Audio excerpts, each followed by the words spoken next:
মানুষকে কবর দেওয়ার পর মাটির মধ্যে খেজুর গাছের ডাল লাগালে যতদিন খেজুর গাছের ডাল তাজা থাকবে ততদিন নাকি কবরবাসীর আযাব কম হয়। আমার বাবা পরকীয়া করেছেন এবং তার কারণে সংসারে প্রচুর ঝামেলা হচ্ছে। আমরা বিষয়টা জানি, তবে আমাদের কাছে তার পরকীয়ার সরাসরি প্রমাণ নেই। এখন মা বলছেন গোপনে তার কল লিস্ট চেক করতে। এটা করা আমাদের জন্য কতটা জায়েজ হবে? মা, মেয়ে, দাদি, নাতনি বা আপন বোনেরা স্নেহবশত একে অপরকে জড়িয়ে ধরে ঘুমানোর ব্যাপারে শরিয়ার বিধান কি?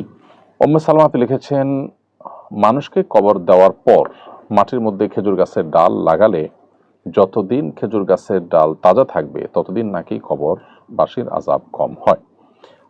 দেখুন, নবী করিম সাল্লাল্লাহু আলাইহি সাল্লাম একটি কবরে দুটি খেজুর গাছের ডাল গেড়ে দিয়েছিলেন, এটি পাওয়া যায়। কিন্তু নবী সাল্লাল্লাহু আলাইহি সাল্লাম আরো বহু কবর দিয়েছেন এবং তার জীবদ্দশায় বহু মুসলিমের কবর দেওয়া হয়েছে।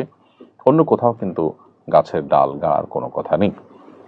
আর গাছের ডাল গাড়লে, খেজুর গাছের ডাল গাড়লে সেটার কারণে যতদিন তাজা থাকবে ততদিন কবরবাসে আযাব হবে না, এরকম কোনো কথাও সাব্যস্ত হয়নি সেভাবে। অতএব এই বিষয়টিকে আমরা যেভাবে অনেকে খুব গুরুত্বের সাথে নেই এবং এটাকে আবশ্যক বানিয়ে নেই এবং এটাকে কেন্দ্র করে অনেকগুলো বিশ্বাস আমাদের মধ্যে গড়ে উঠেছে, সেটা আসলে সঠিক নয়। আমার বাবা পরকীয়া করেছেন এবং তার কারণে সংসারে প্রচুর ঝামেলা হচ্ছে। আমরা বিষয়টা জানি, তবে আমাদের কাছে তার পরকীয়ার সরাসরি প্রমাণ নেই। এখন মা বলছেন গোপনে তার কল লিস্ট চেক করতে। এটা করা আমাদের জন্য কতটা জায়েজ হবে? প্রথমত, কারোর মোবাইল চেক করা এটা তাজাসসুস, অর্থাৎ কারোর পেছনে লাগা, ছিদ্রান্বেষণ করা, দোষ আবিষ্কার করার চেষ্টা করা, এটার অন্তর্ভুক্ত। আর আল্লাহ তাআলা আমাদেরকে বলেছেন, ওয়ালা তাজাসসু, তোমরা একে অন্যের ছিদ্র অন্বেষণ করবার চেষ্টা করবে না।